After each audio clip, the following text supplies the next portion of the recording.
the channel. Yeah. So relay last year, obviously I can imagine a very fun experience getting back to that sort of you and the boys, the school boss rocking up at somebody else's school, sort of middle fingers out the window sort of feeling that you had with the relay stuff. Talk us through that experience, and then more importantly, the lessons that you're going to take from that for your solo attempt this summer. Yeah, so last year, channel relay with the boys, it was exactly that. It was with the boys, it was amazing. So for me, there was 5 of us. I knew all of them from different parts of my life. 2 of them I swam with here in Edinburgh as a teenager. 2 of them I swam with at the University of Florida. And we went down to Dover for the week and we chilled out. We splashed in the sea. We went out for dinner and we were staying in the hotel. And it was back in the school days or back on training camp or whatever it was. It was that team element again, which I got a real taste of. So from that point of view, absolutely loved it. We were doing something for the first time. We were doing it for charity. We did a great job of that. So it had all these lovely elements to it, which was really, really exciting. In the back of my mind, I knew if you quite like this, you're probably going to fall into the trap of doing it again and making it harder for yourself, which I seem to have done.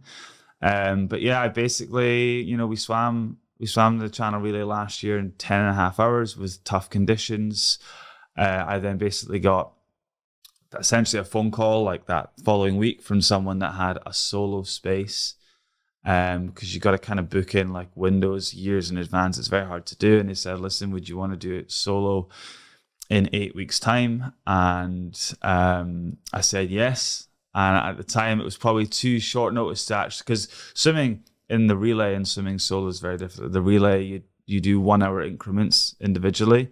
So I do an hour, you're on the boat, and then we rotate through the team like that. So I only end up doing 2.5 hours of swimming in the relay, whereas now in the solo, I'm going to have to end up doing the entire thing. So it's a completely different challenge. It was great to have the support of the boys in the boat. Now it's going to be a bit different. I'm going to be in the water on my own. We just spoke about kind of nutrition and fueling when you're getting cold in the ice swimming. It's very, very important in the channel as well, in the solo attempts. That's probably the kind of the make or break for you. If you can continue to fuel your body correctly in the latter stage of the swim. If you're strong enough swimmer, you can get out well, you can get out fast, and you're not too knackered by halfway.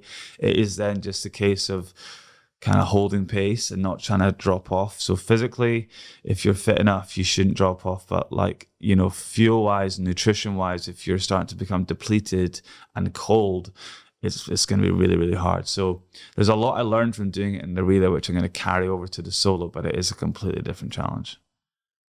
Tide can turn at a certain point, can't it? Quite. Yeah. I mean, you're essentially trying to sort of break the back of it to a point where you don't get shafted and end up swimming for 6 more hours. Is kind of the game that you're playing here, isn't it? So yeah, I think we're all pretty confident you've got a decent amount of speed in the tank. But how have you adapted to that scale, that other end of the spectrum, endurance side of things in terms of mindset and training? Because 20 to 30 hours of training a week in the pools by no means a small feat, but if you take away those 30 seconds at the wall, if you take away those half an hour of mobility and getting in the zone beforehand, and if you're just moving, staring at darkness, how have you adapted to that? Yeah, it's a totally different way of swimming, if I'm honest. And when I would go for a 2-hour session, I was stopping every 4 lengths, or stopping every 8 lengths, whatever it was, to just continually swim, physically on your shoulders, on your lats. I'll go for an open water swim now and I'll do I do 3K without stopping. I'll really feel that. Whereas 3K in the pool where I'm following a session plan would be easy. I could walk through that. So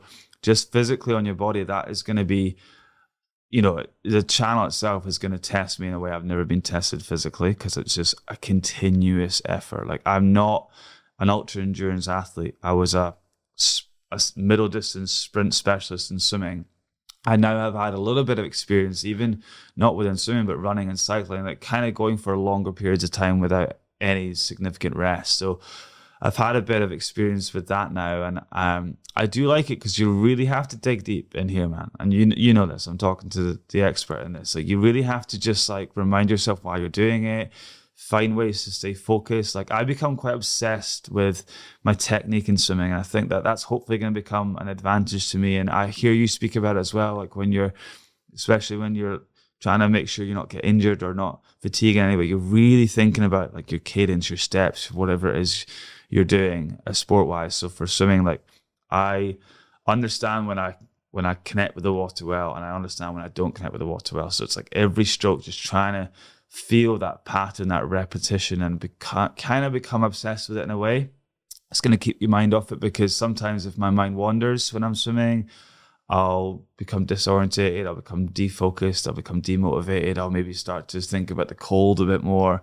So it's trying to find ways to stay focused and stay in the moment. And it's very hard to do that for like 10 hours, like, and be like every stroke thinking about it. So it's just, it's going to be a tough one. And I think that, I know that that's the way that I'll get through it. It's just really being so present in every stroke that I'm taking. And that's mentally quite draining, is to be able to, because I'm not going to be able to do that. There's going to be times where I think about, I'm starving. Like, I think about like a Big Mac or something, or, thinking about something to take your mind off it, but without getting too frustrational spike. And then that'll start to spiral a bit. And you go through those cycles. I think there's something I know that I'm not good at, is when I'm feeling nutritionally depleted, like when I'm like hungry or need fuel.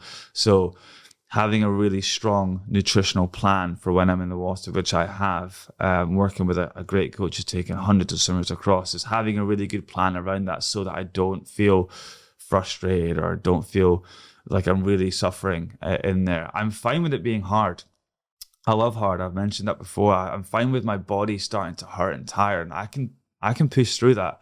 It's going to be things that just like the cold being really uncomfortable, maybe not knowing how far I've gone, because it's very hard to communicate. Like, I quite like to know how far I'm doing, maybe the pace that I'm going, but you don't want to give them too much. I don't want to be obsessed with like every 15 minutes getting a check-in. So it's just I think embracing the challenge is going to be like it's probably one of the words I'm going to think about, is just embrace it. So embrace the cold, embrace the uncomfortableness, and embrace the unknown.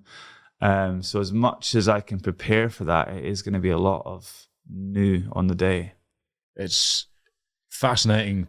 I'm going to be really keen to hear a debrief, because I mean, the furthest I swam one goes 12K. I swam locker and end to end. Yeah. And I was golden up until 8K. Yeah. And then I had a lap timer every 500 meters. Yeah.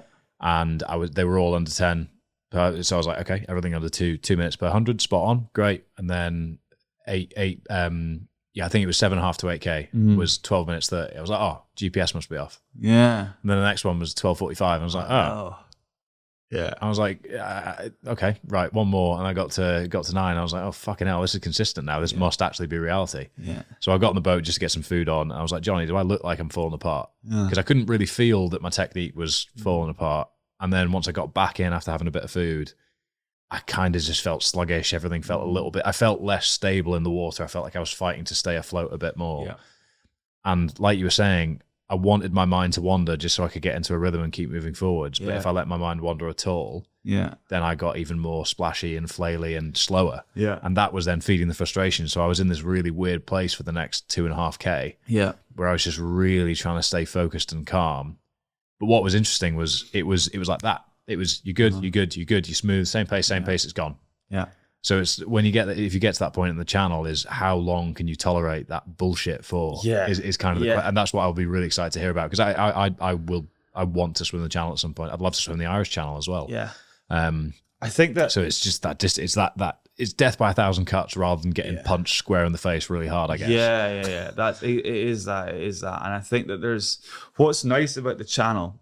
And my mindset going into it, and it has to be this, and everybody I've spoken about, even before the relay, was like, you need to go in, you can't have like a result in mind. You can't have a time in mind, because what's very unique about the channel, as you said, is tides come into it, currents, weather. There's so much that can impact how fast you're going to go. Like, you can have a great personal performance, like your body, you can cope with it super well, but you might have a slightly stronger tide that day than you wanted, and you're going to end up going, because you're swimming kind of like a bell curve. You go with the tide on the way out, and then as you come into France, the tide pushes you in if you time it well. That tide can be bigger, that tide can be smaller, depending on the day, depending on whatever. You know, so you have to have, I don't have a time in my head. I have a ballpark. Like if I have a good tide, I can probably go this. So what's quite nice about that is like, you know, your pacing and your splits hopefully won't impact you because you're aware that like a lot of that's out of your control. Yeah. Whereas like if I go for a run and I guess what happened in your lock earn swim is, you know, you realize that, oh, maybe I'm off there, and it just triggers you and you totally lose it. Whereas in the channel, like, I'm not really, I probably won't be told too much of my actual times, but I might be told like how far I have to go or how long I've been in. So like using that as my reference points and not being like, oh, I was off by, you know, my split was off slightly there because I could have had bigger waves on that point. I could have had, I mean, I just want to see jellyfish or something like that. There's a lot you can't control, which is quite nice. Whereas like, if I go for a run, I'm very bad for it. Every kilometer I need to be checking, and you know, and I'm in a way I can see the positives for that, and I can see the negatives. There's a time and a place for both, isn't there? Definitely, and it's understanding how to use the data and how to use the technology. So for me, like my focus is going to be on my technique, on my stroke, because I know how that should feel because I've done a million strokes before. So that is going to be my reference point. If I'm feeling my strokes off, all right, refocus for a second, try and stay longer, try and connect better with the water. That's going to be the way that I'm able to stay into what I'm doing and not be like, oh, my split was off there. It's going to throw me. I'm either going to be, oh, I'm flying or I'm not doing well. So I'm going to try not to use that kind of drive. Are you going to have any data? No, I don't think so. I don't think I will. I think we'll just Time? We'll have. Yeah. No, I won't have. I don't swim with a watch, so I'm thinking it will probably. I know people that have got like bad shoulder injuries from wearing a watch from the first time on like a long swim because there's a slightly different weight. So I'm gonna just try, and there's gonna be guys in the boat that are getting my times and splits, and two watches. Yeah, exactly. We have to double up, but I've not really experimented with that before, so I'm probably gonna go no watch, but there'll be a watch in the boat that's essentially going the same route as me, so we'll get a very accurate time. But you know, there'll be messages that people will put up on a whiteboard, say like maybe the message from home or saying you're doing well, or like, do you need another feed? So there'll be communication there. But for me, I'm just going to try and stay in the natural moment.